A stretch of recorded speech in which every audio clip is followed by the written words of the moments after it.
Hello and welcome to The Shift, the podcast that aims to tell the no-holds-barred truth about being a woman post-40. Created and hosted by me, writer and broadcaster Sam Baker. This week's guest is the comedian, writer and all-round screen hogger, Sara Pascoe.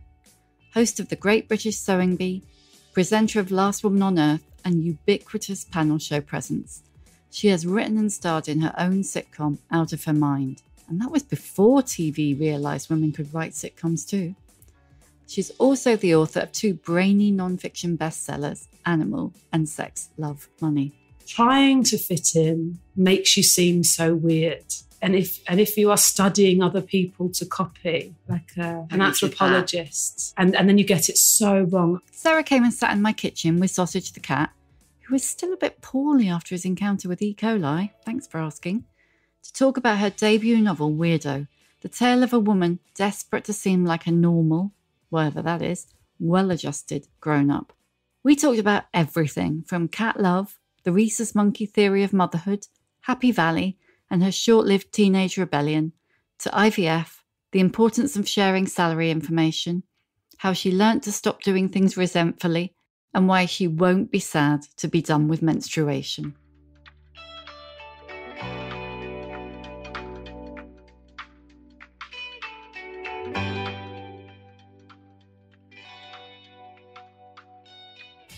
Oh, well, thank you. You're okay with cats, aren't you? If I love cats, yeah. He's not been very well, so he's a bit sulky. He had E. coli, but I am totally wasting time telling you about my cat's E. coli. Okay. No. My husband, annoyingly, is allergic to cats. So we've got a dog, but that's as far as it will ever go until I choose cats over him. Yeah, well, that could happen. Exactly. Yeah. I did a whole podcast with Dawn Porter about that. Yeah. Picking cats over your husband. Yeah. So we won't go there. It would be what is it? It's a consolation prize. That's what I think. Well, the husband, not the cat. Yeah, so after, if it's like, oh no, my marriage broke down, but cats. Yeah, it's fine, you'll get cats. Yeah. My mum's got 5, yeah. She got a cat. My mum had never had a pet, and then she'd never looked after a pet. And she loved the cat so much, she then bred the cat and kept all the kittens. Oh my God. And that's what she's got now. And she must be 61. But she talks about it. She goes, love is love. And it's the truest love she's ever known, her cats. Do you know what? This is really sad. But I really do agree with her, because Sausage has been, he's been really ill. He had, basically, because he's a rescue cat and he had an accident. So his pelvis was crushed and he's got no tail. Oh.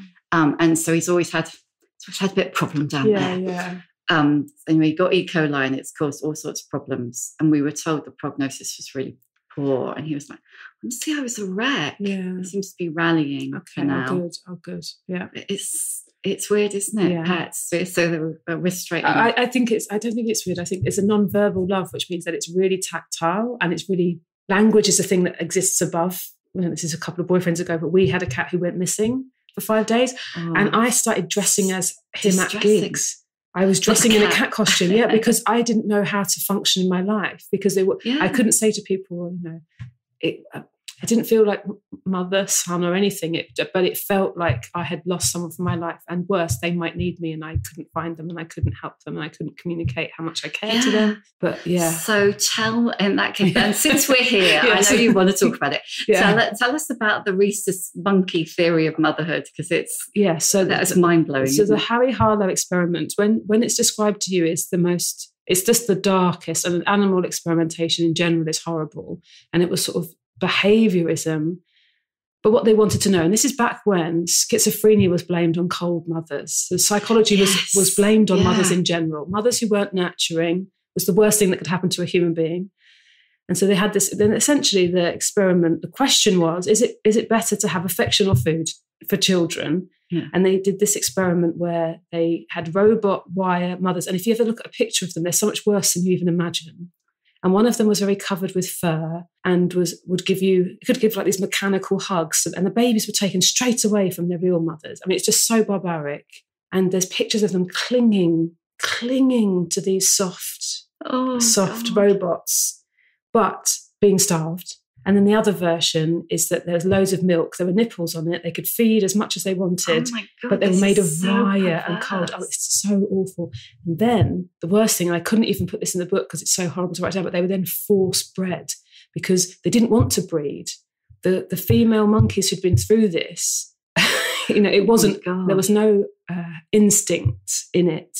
They were force bred, had children. I don't think it was completely 100% difference, but the difference that they noticed when they had these children was that the ones who'd had affection could sort of mother, but the ones who'd had food and no affection ate the young, was the conclusion. And so then they were like, see, it's mums. Yeah. No, if your mum makes you a sandwich but doesn't love you enough, you're going to have problems. There's another one with rhesus monkeys, which is really upsetting. I love how nerdy you are. Thank you. There's one where, and it's really horrible, but it basically shows that they will share food if each other are starving, even if they're starving. That they have this empathy with the monkey in the next cage, whereas some ape species don't do that. They look after themselves. And rhesus are like shoving grapes underneath to share. Poor little monkeys. I know, poor little monkeys. And also, but just who decides to do the experiments? Who thinks that's useful to us? Who's extrapolating? That's what I really hate about it. Really. And you can imagine the way you've used it in the book. Imagine like either overhearing someone saying that you're the rhesus monkey mother. Yeah. It's like, wow. Well, teenage girls. Yeah, teenage girls are brutal. Brutal. And I think really my sister has a 12-year-old, so not quite a teenager, but they see the world very black and whitely. I really admire it in many, many ways, because I think there's an ardentness to a teenage girl that actually really softens through life as you realise everyone is sort of trying and everyone is pretty flawed. But a teenage girl see everyone else as flawed except them. Yeah. And especially their mothers. Yeah. What kind of teenager were you? I was lucky. I was lucky. I had a very, very quick rebellion. And then because I felt so guilty about it, it was then over at 14. So my mum always says, compared to my sisters, so I had a party when my mum was out of the house. I was persuaded to have a party by a girl at school. And were you trying to fit in? Yes, I was trying to be popular. I was trying to kiss a boy, actually. Worse than that, I didn't kiss a boy until I was 16, so it didn't work. For anyone listening, thinking, but a girl at school had persuaded me that boys would come to this party and it would be at my house, and I'm suddenly the centre of the hub. And I was manipulated. And actually I had that sick feeling the entire time. I knew it was wrong and I knew it wasn't going to work, but it'd gone too far. And people brought alcohol and they brought drugs to my house, and the police were called and the neighbours were angry. Oh my God. And so it was incredibly stressful. Then I stayed up all night trying to clean up, and the house was full of smoke.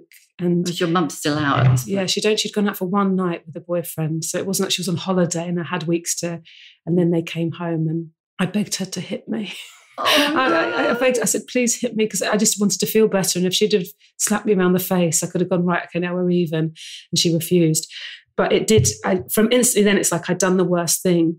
And I was actually quite well behaved after that, at least to her, yeah. But it's that brutal school thing, isn't it? If you're either like the slight the outsider, or actually they think you're a total weirdo. Yeah, I think it's really hard. Trying to fit in makes you seem so weird. And if you are studying other people to copy, an anthropologist. Yeah. And then you get it so wrong. I once stole some money from my mum to buy a pair of boots. And because Cheryl had the same. I think she, not as badly as me, but we both used to wear my mum's clothes. Cheryl, your sister? Yeah, my middle one. So we were at the same school, and at school discos. So on non-uniform days, we both wore Manchester United kits head to toe. We did not understand why that was a problem. You did support Manchester United? We did support Manchester United. Yes. And we thought it was amazing that we had these football kits, and we didn't know how that was wrong. And we both used to wear my mum's clothes to school discos because we thought my mum was so beautiful and her clothes were so lovely. So these were like gold lame suits from Next. And you were what, that 13, 14, 15? Yeah. And I stole money from my mum once to buy a pair of boots that I'd seen in a shop. And because I thought these boots were the answer, and if I wore them to school, because everyone at school had money and we didn't have money, but these boots were going to transcend that, and everyone would go, oh my God. So in my head, this is like, I wouldn't have known any shoe brands, but these are like Miu Miu or Manolo or something. Yeah, they might have been Gucci or something as far as you were concerned. Yes, but they were £30, black boots, and they had massive gold buckles on the front. That was what I thought made them look really like rich. Yeah. And wearing them through the school gates. Bear in mind, I'd stolen, hidden them in my bag, put them on, and this was when my life was going to change, and people instantly being like, what the fuck is she wearing? Yeah, what's she got on her feet? She's got these like Puss in Boots, massive black boots with gold buckles. And then realising, how did I get it wrong again? How did I get it so wrong? It's the trying, isn't it? I mean, I was definitely that kid. And I remember about 13 thinking that if I wore tights and heels to school, I would somehow be cooler, or I only did it once. Just made everything worse.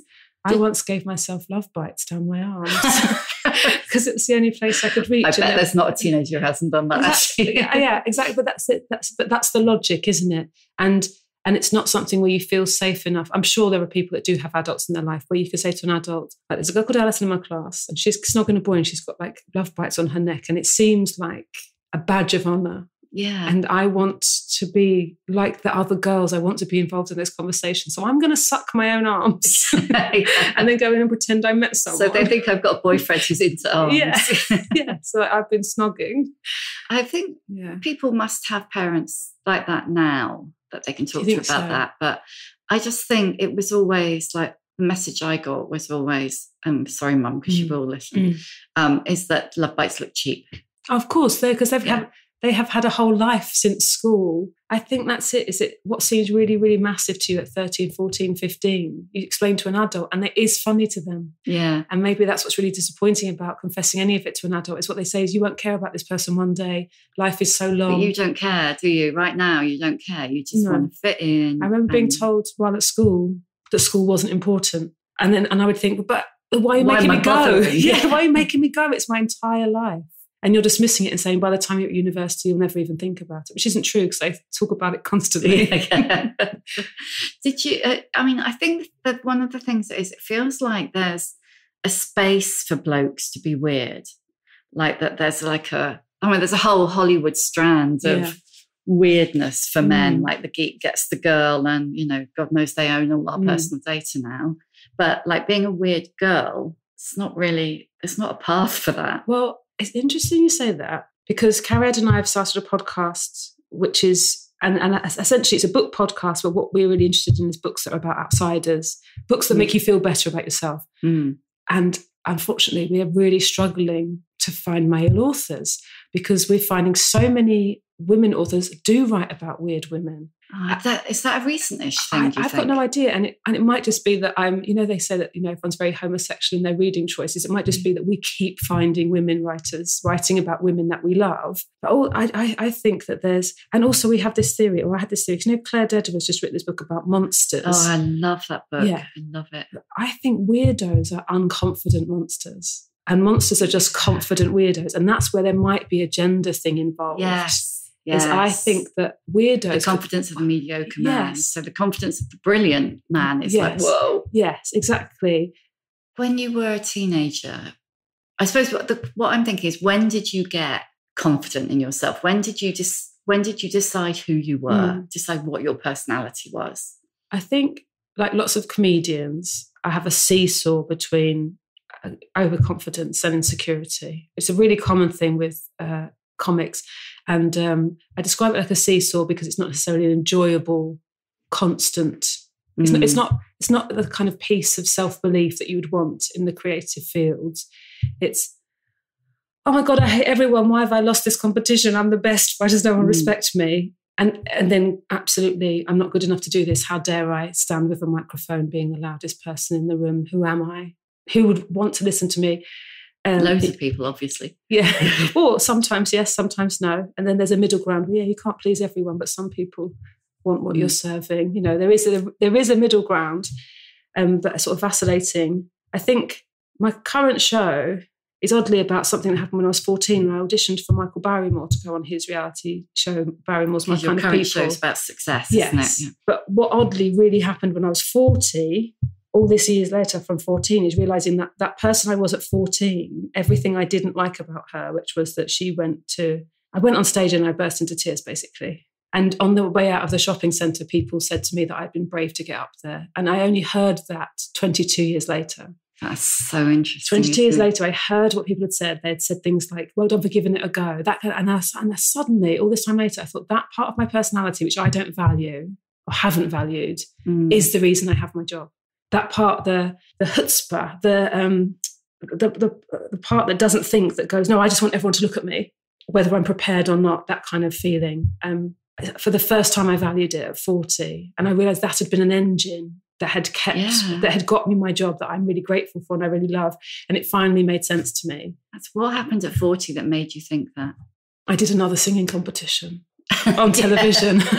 I auditioned, and Jerry Halliwell. It was so stupid. It was so stupid. My agent sent me this. It was a Christmas special of a singing competition on BBC One, and she said these kind of things are really tacky. You know, it's Gemma Collins and some people from Love Island are on it, and some sort of retired rugby players. And I said to her, you know, I don't talk about this, but when I was 14, I tried to sing on TV. And I said, for my teenage self, she knew one day I was going to be on this kind of show and meet Jerry Halliwell. And it was for me, it was like, this is the end of my movie. This is the thing that makes everything make sense. Yeah, and then, you were like completing the narrative arc. Yes, completing the narrative arc. Apart from exactly the same thing happened, which was it became far too nerve-wracking. I kept thinking too much about being a teenager, and my throat closed up before I started singing, and it just sounded terrible. And it sounded terrible, which would have been fine if I'd been there as a comic to just have fun. But I was there to show off and be a good singer. For you, it was more serious. It was really serious. And then Jerry Halliwell told me I was out of tune, and I was really aware of like, oh, it's so different crying at 14. I'm now, you know, almost 40, about to cry on national television. I mean, here as a comic, no one thinks I'm there to sort of sing prettily for my teenage self. It's okay to be funny. Well, you're supposed to be funny. You're supposed to be bad at things and then funny about it. That's why they book you. Yeah. And I was just too earnest, and I'd built it up so much in my head. And it was that's what realised it. I was like, why have I made the same mistake again? Why did it matter so much? Why did I put myself in that position? Because my agent had said to me, don't do it. And on the train home, I remember I bought a baguette from Manchester Pret. And I thought, this isn't taking the pain away. And I called her and she said, I did tell you not to do it. She said, this is the kind of thing that happens. You just thought it would be a laugh. Yeah. I said, they were so mean to me. They were so mean. She said, that's the show. Yeah, you're being judged on singing. I said, I don't want to be judged. Would you do Strictly? I got asked to do Strictly a couple of years ago. So it's the first time I've got asked. I've always wanted to do it in that way of... Yeah, it's the one thing that I think I'd like to do, but I know I wouldn't even last. I'd be first off, no That's question. it. You have to sort of delude yourself that you're one of the ones where they go, oh my God, you're a natural dancer. Yeah, no, I know, and I'm not a natural dancer. Once I had a DJ in the nightclub turn the music off to make fun of me. He said I was like something out of Jurassic Park. So, and I'm hearing myself say that. You then? I was a teenager. Yeah. But I thought you said 36. I was 16 at Hollywood's in Montford. But I need to hear myself say that and go, it's not some magic where you've been hiding dancing talent your entire life. It would be quick, and again, it would be judgment. But when I was first doing IVF, they had a meeting, and it was actually odd because I was having Zoom therapy with my therapist, who was specialised in fertility and miscarriage.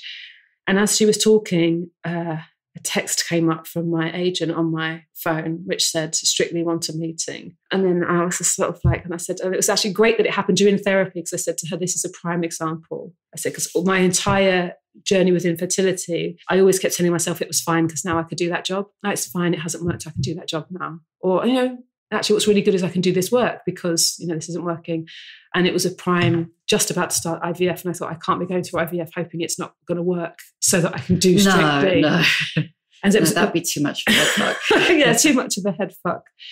But I did the meeting with Strictly because I wanted to know what it was like and what they asked about. Because I'm so fascinated in the process. Because I had signed friends an NDA. No, I haven't. No. I haven't signed an NDA. What did they ask? They're trying to assess your personality. They're trying to assess positivity, I guess, that you're going to come out every week and have a good positive attitude to dancing. And how bouncing back you are. Yes, bouncing back.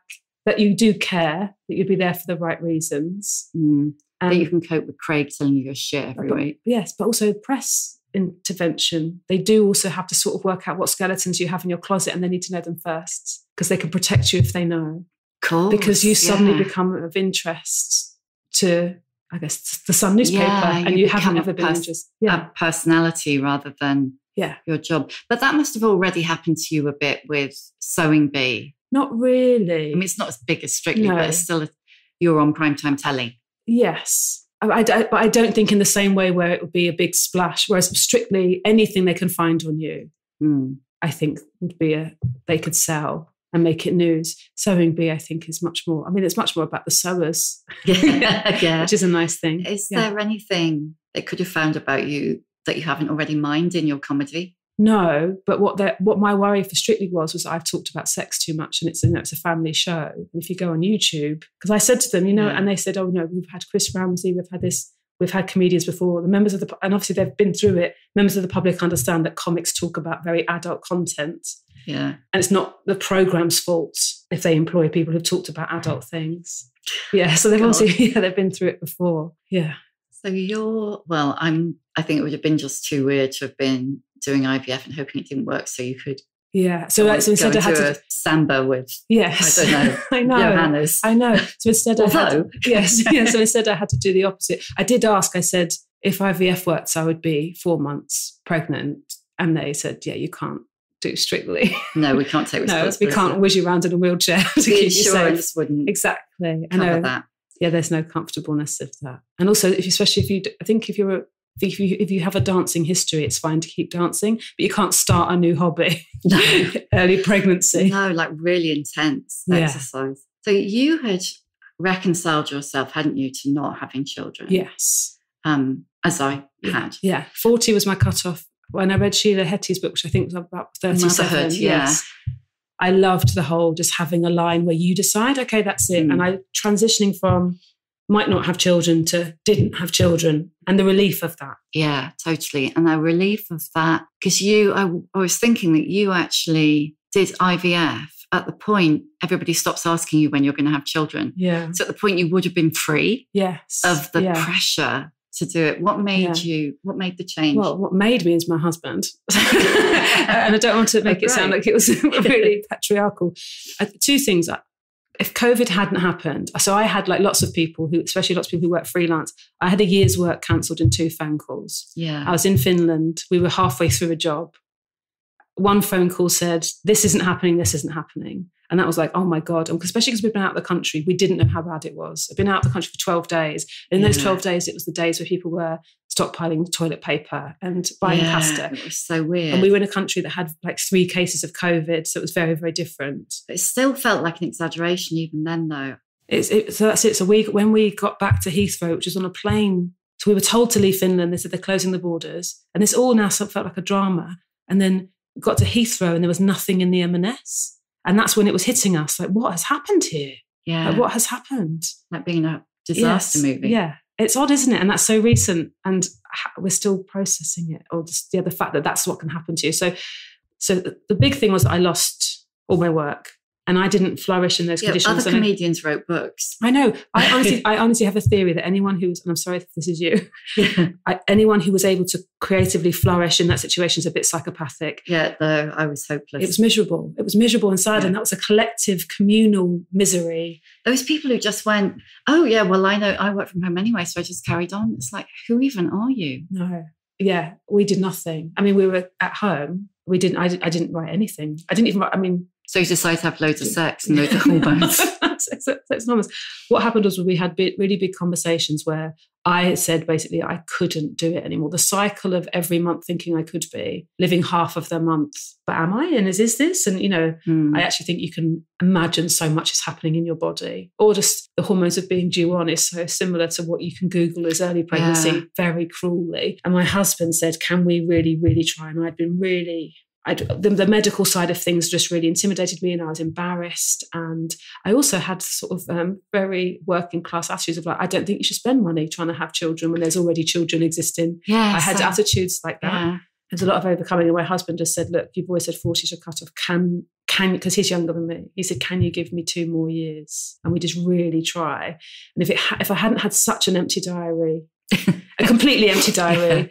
Yeah. And I did understand his point. The hormones mess you around, don't they? Someone gave me quite good advice about the hormones, which was that the ones for sort of this is not me saying it would be this for everyone, but the ones in terms of growing the eggs are the hormones from the early part of your cycle. So if in your early cycle you feel okay, and then after ovulation you crash, which is what I would experience, they said you might be all right. And it was good because then I wasn't thinking, oh, these injections are going to make me go crazy. Yeah. I kept remembering this is early cycle. You're getting a lot of the early cycle. It's just very, very emotional. But the other side of it is having been we'd been trying for 5 years, it also felt like actively doing something. Yeah. Rather than just waiting and hoping. Yeah. It felt like, okay, this is us really trying. And then because it worked and we got pregnant and stayed pregnant, now I'm just evangelical about it. And I love talking to other people who are going through it, because there is this chance. And especially as 40 was my cutoff, how strange to have had a son at 40. And then because we had frozen embryos, to try again and now to be having another son at 42. So this pregnancy is from the same... Yes, they're twins technically, which amazing, is magic. Isn't it? Yeah. Twins but 2 years younger. Yeah. It's amazing that they can keep it in a freezer 5 days old. And then it's absolutely, all of it is existential. How's it changed you? How's it changed your approach to work, life?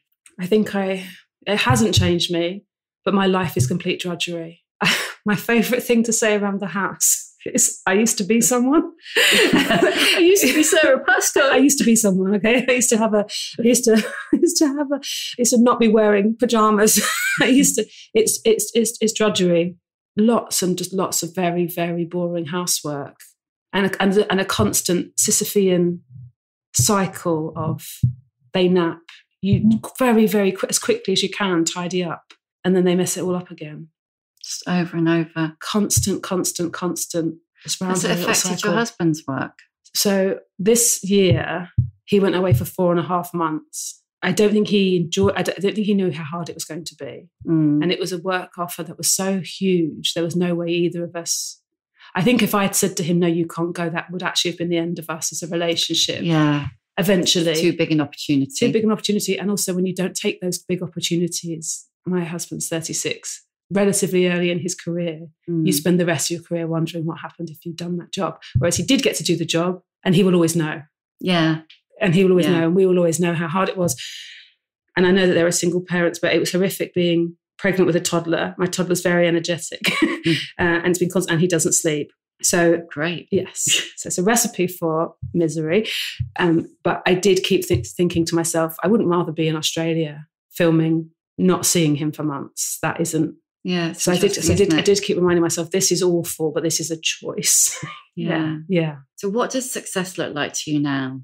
I think success might look and feel a lot like boredom. I think the spikes necessitate crash. So probably what we don't think of as success or appreciate as success, like when you get sick or someone you love gets sick and you suddenly go, all those years of health, not appreciating, not being grateful for it. I think there's a similar thing going on.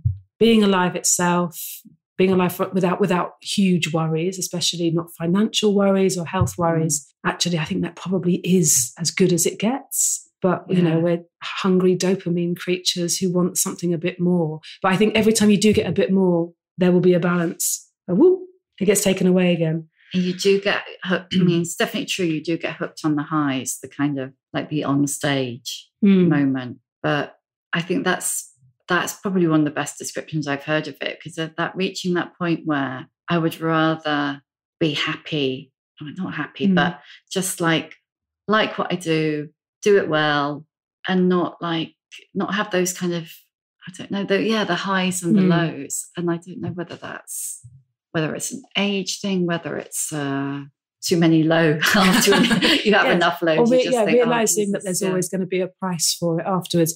But really, with stand-up, and I think I'm now finding this with writing, the really, really, really, really enjoyable bit is the new idea, is the hope at the beginning of a process. And the bit that's a struggle is that it's finished and you can't change it, and now it gets judged. Yeah. But one thing that I really loved about it, and it's actually not just Weirdo, but it's about your work really, is that you do kind of, it's not like you don't go there in terms of, I'm going to make this really rude and make everybody go, oh, that's excruciating. You just tell the truth. I can't remember. I've really been trying to remember. I don't think I've ever read a book where a woman has changed a tampon, or that real honesty about sometimes sex is boring, sometimes it's painful, sometimes you forget to be in the moment. You suddenly realise you've been writing a shopping list. It doesn't mean anything, but that's the truth. Yes. There's things, this is very precocious, but when I was at university and we were studying Samuel Beckett, and it was like Samuel Beckett was the first person to have a character do a wee, and then James Joyce was the first writer to have a character do a poo. And I thought, well, where are all the periods then? And I know it has got much, much better. I've noticed massive things in recent novel writing. Number one, not assuming everyone in a novel is white. White writers have got much, much better at signalling from surnames and descriptions. It's like, don't just assume the entire world is white, because we did for a really long time. Yeah. And toilet habits, periods. What I wanted was that her menstrual cycle, I needed her moods to be like someone who has bad PMT. Yeah. I needed to know when she was ovulating. And she was going to be sort of just slightly calmer. Yeah. You go through her cycles with her. And I think that's one of the things that people talk about it, but they don't actually demonstrate it. Yeah. So you might, somebody in a book, I mean, there's so much, like, I know it's been called Sad Girl Lit, but there are so many of those books, and it's like, basically, I've got PMS. It's not just like being in the PMS, which is... But the other thing is the financial thing that I was reading. You read lots and lots of books, and it's so rare that money actually exists. People just get what they want to. If they want to travel somewhere, they just get on a train. They never have to weigh up how much the train ticket is.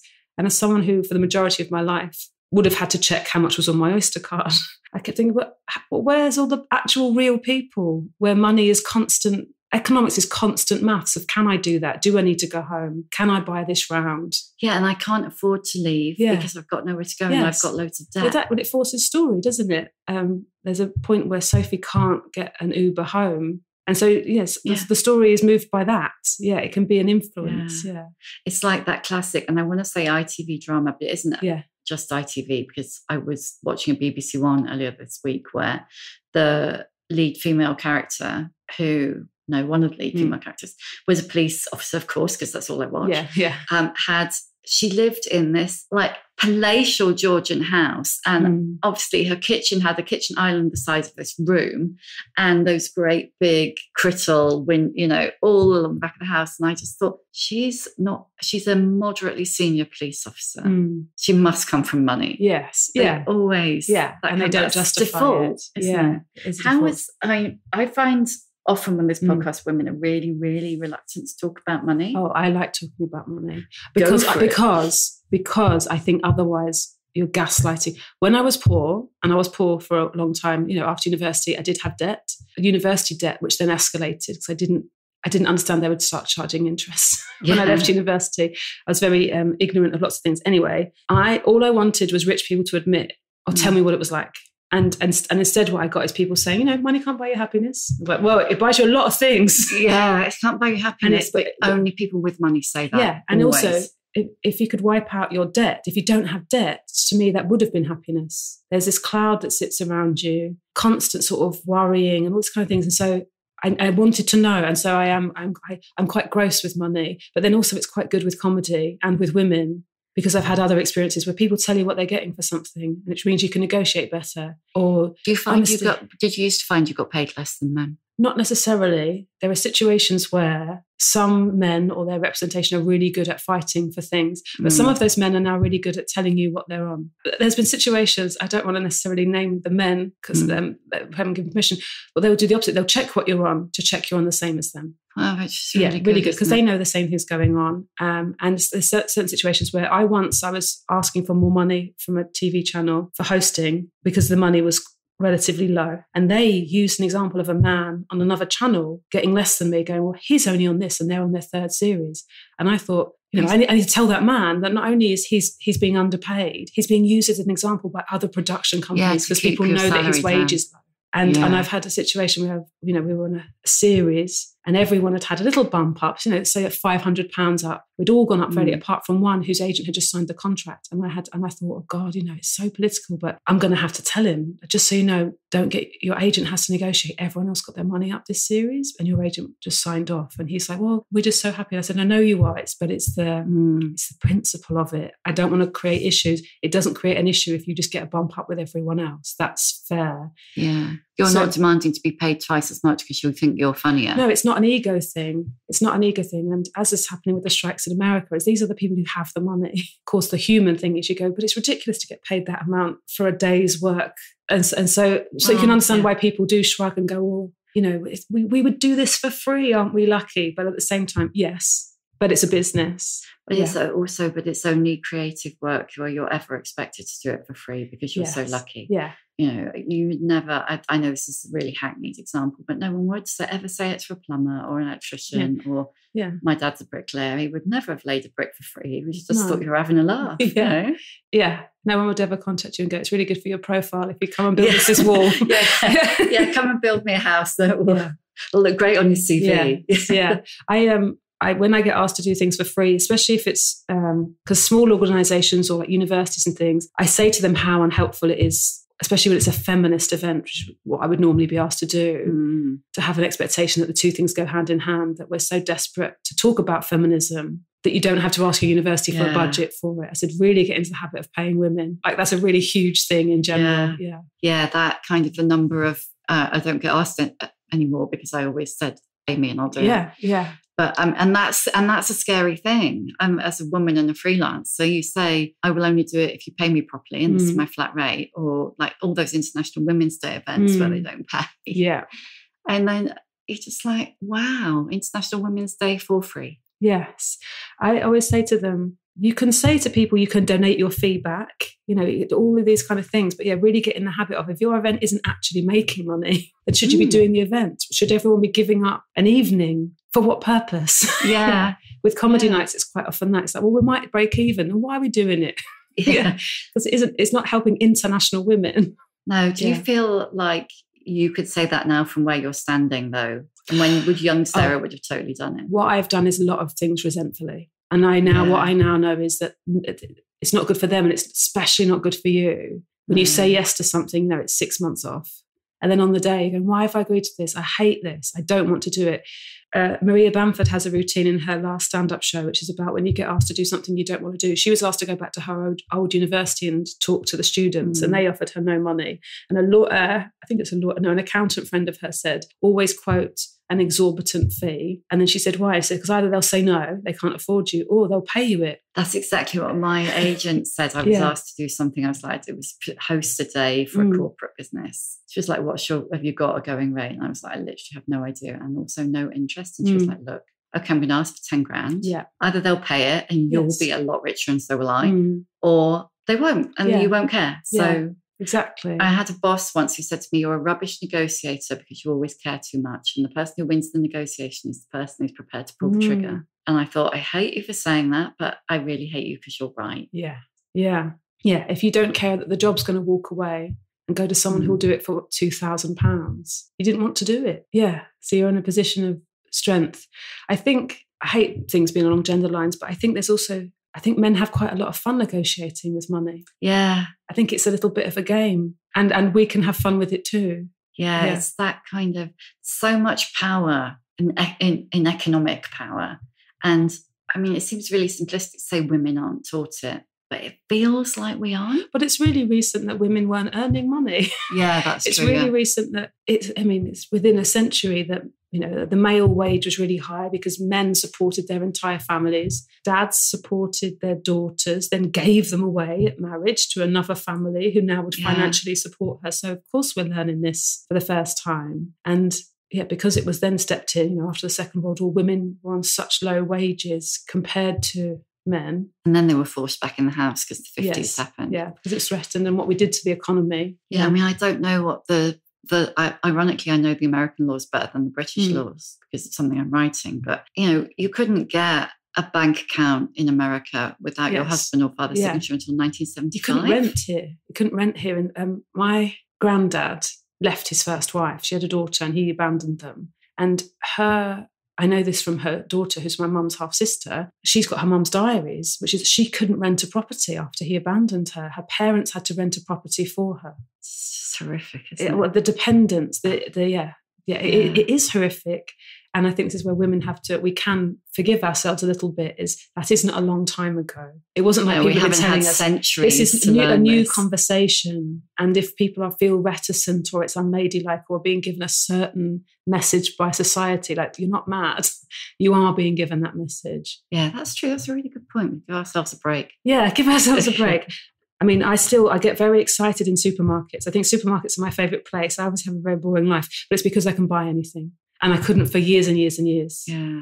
The idea that And I've had little things like with having childcare. Actually, I'm now meeting younger people who are in a very different financial situation because they earn an amount per hour, and maybe some weeks look very different to others. And I'm now conscious in the shops of how I put things through, especially if my son's grabbed a packet of biscuits and I don't look at the price of the packet of biscuits and it beeps through, it's £6. I've had a thing where I've felt someone else looking at that price thinking, £6 doesn't matter to you. For a packet of biscuits your son won't eat, that he's going to throw on the floor and you're going to just hit. So I'm not forgetting. I'm trying to sort of keep a leg in both places where money has a value, but the thing that you get when there was a point with stand-up where I was earning a kind of money where it wasn't just, I can survive this month or the next couple of months. It was like, I can probably survive a year without working. I could probably still pay my rent. And then as that elongated into, I won't have to get a proper job, the freedom, the fact that I feel like I have choices, that's what you don't have when you don't have money.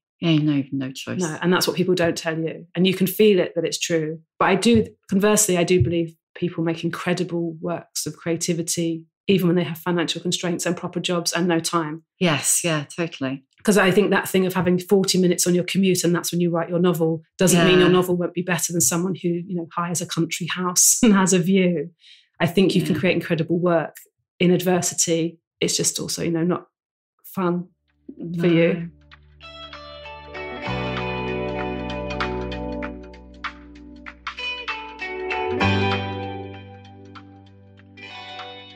What do you think about the way the representation of older women has changed or not in TV, but in comedy? There's been a lack of representation. So it's not like there's been a good representation or a negative representation. What there's been is a space. Women are, it's like that brilliant Amy Poehler sketch about, your last fuckable day. Oh, it's so brilliant, isn't it? So brilliant because it was so true. But women exist, fertile, attractive, won't talk to me, but always in relation to how straight men feel about them. Yeah. And then they just quietly go away. And then they might come back as a granny. Yeah. If they're lucky. But again, then it's still about nurturing and providing. They still have a role that's about the straight men. Women are creating a lot more work. They're being facilitated. Platforms should create a lot more work, which means that we are much more interested. Women have been so thirsty for women's stories. I think why podcasting is so exciting. I remember the very first podcast I started listening to, which is called My Favourite Murder. And it's Karen and Georgia talking to each other. And bear in mind, it's about murder. Yeah. And I kept thinking, why am I so fizzy whenever I listen to them? And I realised it's because I don't get to hear women talking to each other uninterrupted. Yeah. And I do work with women, but never uninterrupted and never just women without that being a huge, big deal, an International Women's Day event. Yeah. It needs one day a year. It's a women thing. Yes, it's a women thing, so men didn't want to come. Women are so thirsty for women's stories. And I think, obviously, it's capitalism with writing. And I'm sure there were moments before this, but Caitlin Moran wrote a book that was sort of, aimed at women, about women and men, but really loved it. And then they were like, oh, what? Oh, shit. Are women going to buy books or something? Yeah. Women were just talking to each other. And so I feel like there's the same thing, because I'm 42 now, so I'm getting older and I'm becoming much more interested in stories that reflect my experience or other experiences. And and that seems to be what's happening when women are making the work. Like Bridget Christie just had a very successful... I just think the change couldn't have happened. Bridget's thing couldn't have happened 3 years ago. Well, she says I went to her launch where they showed the first 3 episodes, and she said, I couldn't have made this at any other time in my life, and it couldn't have existed at any other time. It was just absolutely so right now. There's lots of conversation about it, but a conversation which is a lot of why hasn't there been conversation? But it's funny because the last time I was in Edinburgh for the book event, there was a woman in the Q&A who was upset with me. And this is when I was promoting my first book. And she... Was that animal? Yeah. So she said, the question before had been about period tracking apps. And I don't think I'd even been on one at the time, but a young woman was asking me what I thought about period tracking apps. We had a conversation. And then this woman stood up and she was so upset with me. She said, you don't understand. You don't understand the things that they were held against us for decades. And we had to pretend we had to hide everything to be treated with respect. She said, your generation, you young women, they're going to use this against you. They're going to say you're mad. They're going to say you can't govern. They're going to say all these things because you talk about your hormones in this way. And she was so upset, and everyone in the room was so uncomfortable because no one wanted to diminish her experience, her lived experience of being told explicitly and implicitly that she was lesser because she menstruated. But at the same time, that wasn't right. And it wasn't right for women to be quiet. It wasn't okay what happened to her, but it's also not, don't tell young women that they shouldn't talk about it because they won't be respected. I totally get where she's coming from, because I remember the first time on the pool we did, Anne Friedman wrote it, and it was a long read about periods. It was like, I was mid-40s, and I had spent my entire career shoving my tampon up my sleeve. Yeah. And never, constantly worried about bleeding through, all of those things. But, you kind of, if you started work in the 80s or arguably early 90s, whole 90s, you had to not exactly pretend to be a man, but downplay, because it was like, oh, she's obviously on this month. So then go into, which is amazing, people saying, yeah, I've got PMS, or I need to work from home 2 days a month because I've got endometriosis, or whatever. That's like a massive shift, but it's a good shift. Really good shift. It's not, like you say, it's not saying you didn't have your experience. It's just saying, we're not prepared to put up with it. Because for me, it was working with those women who were not prepared to put up with any of that shit that made me write the shift and start the podcast, because I was like, those women will not go quietly into menopause. Yeah. So why the hell should I? Yeah. It's a good change. It is a good change. It is a good change. But there's still a lot of fear, because the narrative that you fight for all those things and you still lose. Yeah. Is that you might be real giving danger. them weapons. Yeah. You're weaponizing them. Or the other thing is that they've improved, when I say the same misogynists. Yeah. They've improved publicly, like racists have. Yeah. But they're still there. Yeah. And they're better now because we've given them a language. They can say the right words, they can do the right things. And there are people who don't. There are male people who don't really properly empathize with women as human beings. No, totally. And it's those. And then they now hide still very powerfully, still very well. There's I think there was something, people talk about, like the relief of Donald Trump at least being so obvious. Yeah. They were like, there's so many more like him inside their heads. Yeah. Yeah. He's never explicitly saying it. Yeah. It's the whole of nothing makes me more angry than as a father of daughters. Yeah. Because I just think it's insidious, isn't it? You had absolutely fuck all respect for women until you were involved in the breeding of one. But I still don't think it's respect of women. I think it's ownership of women. Yes. It's because it doesn't feel like, oh my gosh, becoming a dad. Oh God, you're people. You've been people this entire time. It's not. It's like, now that I'm defending my genes, I'll decide who. There was this really unhealthy thing when I was growing up, and obviously I didn't have a dad who was like this, which is maybe why I noticed it so much, which was boys being scared of going home to meet dads. That felt like so creepy. Like, what the fuck's it got to do with him? Oh, well, it's the whole getting permission to ask someone to, and that game of, like, I guess, charming each other, and then and people saying, oh, the dads that are strictest are the ones who are the worst, because they always project what they're thinking in their heads. What they were doing. Yeah. What they were doing, what they wanted to do. They're projecting that onto other young men. Yes. So creepy. It is so creepy. It's so creepy. And it's and obviously still, all still going on. But in terms of women's stories, and women's stories that don't involve women not being subsidiary characters, we just love them, don't we? I mean, they're just. And sometimes you're halfway through something before you realise, why do I love this so much? Why am I enjoying it so much? Yeah. Because it's a woman's story. Happy Valley would be a prime example for that. I love that and every so moment, and I kept, much. the last season, I kept worrying because I loved it so much. And sometimes, especially with the procedural, they have to, plot-wise, just, boom, boom, tighten a bow. And it just never, ever did. She never, ever did anything. She's so amazing. So amazing. Sally Wainwright. Sadie Wainwright, and then to have those performers performing her words. Yeah.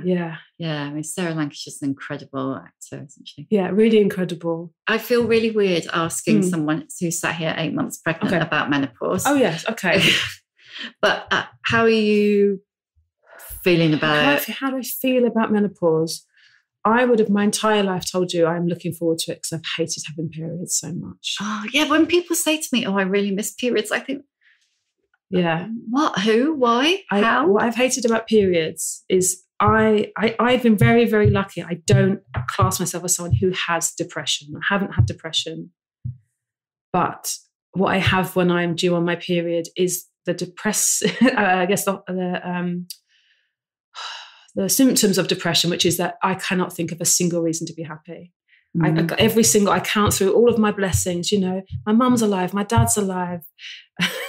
I've got some money in the bank. I've got the fact the dog's there in the garden. There's bees on this flower. And then suddenly, you know, 2 or 3 days before, just greyness, like an inside out of the world. There is no reason. There is no reason to be alive. Nothing matters. There's just human pain everywhere. And that feeling is so scary. And because it feels so not conscious, it's not caused by an event.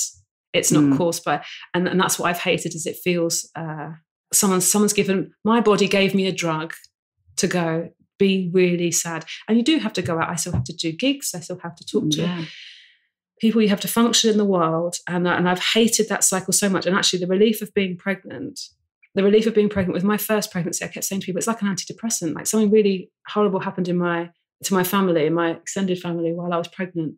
And I actually questioned, am I a psychopath? Because I'm coping with this really well. And someone said, oh, it's because you're pregnant. You're full of, you know, estrogen and hormones and the elastic hormones. And also I just had 9 months off. And then actually you get a few months off afterwards as well. The ups and downs, the peaks and troughs. So actually it's that constant, you know, they say the boring success. That's being pregnant. Yeah. It's not the peaks and troughs.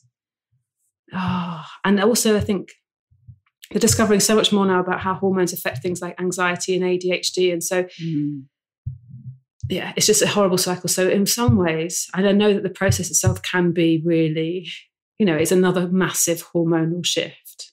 Yeah. But I will not be sad not to menstruate anymore. It's the best thing. It's the best thing. And sometimes I think when you start thinking about how much money you spent on sanitary protection and how you spend 30 years with a bloody mattress. Yeah. And those horrible, all those horrible brown stains. Yeah. just always on trousers. I, for years and years, couldn't afford. I was a toilet paper stuffer for years and years and years, which gives you even more fear about bleeding through. Yeah. And was that for overspill or that all of it? No, just because it was too expensive. I mean, that thing of like, £4. I mean, if it's that or lunch, or my sister used to steal them from other people's houses, stealing a couple of pads or wherever we went. Now I have the period pants, which are a big financial investment at the beginning, but you wash them. Yeah. They sound brilliant though. I wish they existed. They are brilliant. All of the fears that people had, I mean, they don't smell. I mean, they don't even smell. Honestly, if you leave them for 6 weeks in the basket, I mean, I'm a messy, scruffy person. All of the things you worry that might happen, they don't. And a cold wash gets everything out. And they do ones that last for 8 hours that you can wear overnight. So even if you're very heavy, you can buy it. So, but at the beginning, they are expensive compared to pads and stuff. But in the long run, but when you get to that point, which I got to when my periods were insane, and I couldn't get the train to work without bleeding through. Yeah. You know, I could get through a box of the big ones in a day and a half. Fuck, okay. I mean, it's just like, well, you can't sleep because you're up every no amount of towels. No. You're up every like hour and a half, 2 hours. It's just fucking hideous. It is hideous. Anyway, they're gone now. Yeah. So was that on the way to menopause that it started getting that heavy? No, it's just interesting to know, because I just think no one should have made you go anyway. Should have been in a hammock. Yeah, but I also, I mean, this is really boring, but I also had fibroids and polyps, which I ended up having. Yeah, I had polyps, and I didn't realise until I got tests for IVF that's why we weren't conceiving. I didn't know. Because it was just one of those things that you don't know about and you don't find out. And also you take it for granted. You either have really heavy or really painful periods. That's just life if you're a woman. Yeah, especially if it's always been that. I've always, ever since 12, I mean, every other period or something, you know, not just the diarrhea, but vomiting and fainting from pain. If I hadn't taken painkillers in time, and it's only when you speak to other women who did go and have a doctor say, that's not normal. They go, oh, I thought we were all just, fainting in the park or the shopping centre. Yeah, that's the thing. When you faint, you go to the doctor and they go, it's because you're vegetarian. I mean, literally happened to me. Did it? Eat some meat. Yeah. No. Yeah. And then when I finally found a gynecologist, she said to me, that's not normal. No. Anyway, yes, okay. I really must ask you the questions I always ask. What's your emotional age? 15. Why 15? Because I'm halfway between adulthood and childhood. I'm not quite mature enough to function properly. I don't deal with stuff. We've got mice in our flat, and I quite like them. Yeah. And I don't. You need a cat. I would love a cat. We have a dog called Mouse who's scared of the mice. Oh, God. Yeah. 15. I've got a debit card. I can get public transport. I can function in lots of ways, but I don't think I've got true maturity yet. One of the questions I was going to ask you is, at what point did you become an adult? But you haven't yet. I think I'm on the cusp. Of adulthood. And my husband has ADHD, so I'm being forced to be the adult in our relationship, which is edging me there against my will, because I was going to be the fun one. Yeah. I was going to be the child that didn't have their name on any bills. Oh, no. Yeah. Damn, bad plan. Yeah, bad plan. Bad organisation. Yeah. You're probably the last person I should ask this question, because we'll be here all day, but give us a book recommendation. Okay, I'm going to go for something I read recently. I read Penance by Eliza Clark, and I'm recommending that because you like true crime. I've got it on the table over there. Ooh, or should I read it next? I really, Eliza Clark's really young. She's very dynamic, very sort of dynamic prose. A really, really readable book that sort of, is critiquing how we feel about true crime, why we go to it, what we're getting from it, where it's going. I think she herself changed how she felt about true crime as entertainment while she wrote the book. Ah, interesting. But if you hasn't spoiled true crime podcast for you. Oh no, it hasn't. No, but it does make you be honest about what you're getting from it, if it's entertainment and why, and it's a page turner, so it's not like you're not getting lectured. It's So that's one I've read recently. That's really great. Brilliant. What advice would you give younger women? I would say that thing about don't being too hard on yourself. I think it's very difficult advice to take. But I don't think I would ever have taken any of the advice. No. And we all think we're hard on ourselves because we're really shit, and it's really useful. And also, or sometimes I think people worry that if they don't, they'll do less or achieve less. But just so much of the hardship is like just looking really, who is it telling you you're terrible? And I know that there is criticism in the world, but a lot of it is you. And so it's like, if you could just ease off occasionally, because the men aren't doing that to themselves in the same way. That's really true. And it is sad that you can't just go like, yeah, just fine, forgive yourself, fuck it. Yeah. Do you do that though? Do you forgive yourself, or do you carry it around? I think I do forgive myself much more. I try to, and I try to be content with. I'm absolutely not a perfectionist. I say a bad gig would be a prime example. A bad gig feels really bad. People came out to enjoy themselves and you didn't quite do it, and you're better than you were, or they think you are. But they also then you have to go, I'm tired. I did this. I mean, none of this takes away from the fact that the gig was bad, but come on now. Not all your gigs can be good. Like, I think you can reframe it slightly and go, you're a human being, you're on your period, or whatever the reason is. You were hungry. You had someone said something before you went on Twitter and it was in your head, just for whatever reason going, you didn't do it on purpose. Everyone's fine. Yeah. Yeah. Who's your old bird role model? Well, there's women who aren't that much older than me. That's in all right, comedy. Well, actually, I'll say Jo Brand, and the reason is that sometimes when women are quite ubiquitous, we take them for granted. Jo Brand, like Victoria Wood, would be a case in point, wouldn't she? Yes.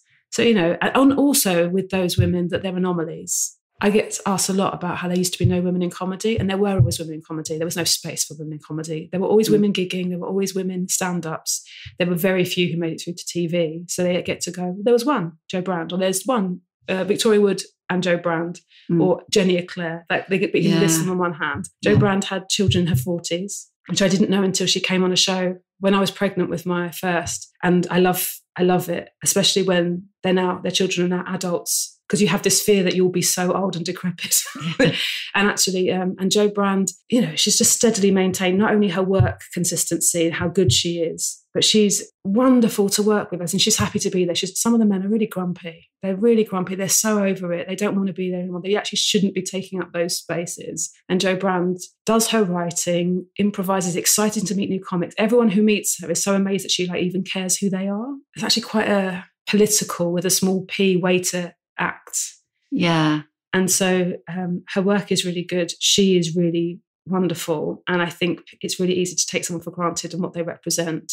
The fact that she's always been there for women who want to go into comedy. But interesting as well that she doesn't feel like she's too big and important. Yes. But she has a story about doing a corporate where Jo Brand also has never, the men tried to shut her up when she did jokes that were anti-men, very funny jokes. And so she was told not to talk about her periods. She had a routine that we loved so much on Through the Cake Hole about sitting on a white sofa, a neighbour's white sofa with her period.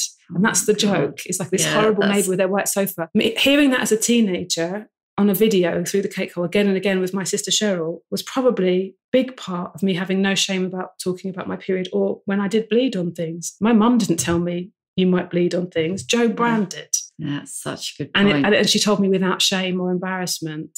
And she had like a man-hating style of comedy, which she still sometimes, she does still times do, but the world tried to tell her to stop doing it, or that women were only funny if they were picking on men. Men were so defensive to her. She had a corporate in recent years where a man whispered to her on stage, I never knew you were such a cunt. And he said it so it wasn't on the microphone and no one else heard that he tried to humiliate her, and she, into the microphone, told everyone what he'd just said. Good for her. I know. So I think she's like hugely brave. And probably because she's been around for a long time, we don't notice all the time. Take it for granted. That's a good point. What's your superpower? I've got a good memory. I've got a very good memory. But you need it. Yes. And I think stand-up really trains you. People said about getting pregnant, having mummy brain and stuff. And I think because my job involves so many words in such an order. I do write them on my hand, as you can see. Yeah, I can see, But then I can't say anything. I think, oh, I did remember it all. I did say it. So yeah, and it is a superpower because I know that with age, especially, and also reading books, if you read a lot, it all blends into one and you can't remember any characters and those kind of things. You misremember things. I actually write down, I actually keep a list of what I've read because I literally can't remember. Yeah. And especially if you read a lot of crime, and this is no diss on crime writers at all, you can't remember, I can't always remember which particular book, which murder was. Yes, happened in. I find myself, travel W.H. Smith's thinking, I want a book for the journey. This one sounds fantastic. And like 11 pages in, I read it. Yeah. So I think I've read all of the Leanne Moriarty's 3 times. So I keep reading the back and thinking I haven't read it. And then starting going, it's the one with the pond. I have read this one. Yeah. Last one. How many fucks do you give? Oh, too many. I don't have that lovely, no. I really envy people who do it. Catherine Ryan, really, and I've been her friend for a long time, watching her. She must secretly give a fuck about something, and she doesn't. She must care about what someone thinks. No, she doesn't, and it's really enviable. That's a real superpower. That's a real superpower, and it means that you get to have a nice life or a nicer life. And again, that's that thing about if you can choose to just let some of it go, we mustn't we? Yeah, it's the learning. I'm better at it, but not yet. I think if you're wired for people pleasing, and that happens in childhood, and it just doesn't go away. Oh, thank you so much. Thank you so much. Fantastic. I'm sorry I couldn't deliver a cat. I've got no idea where he is.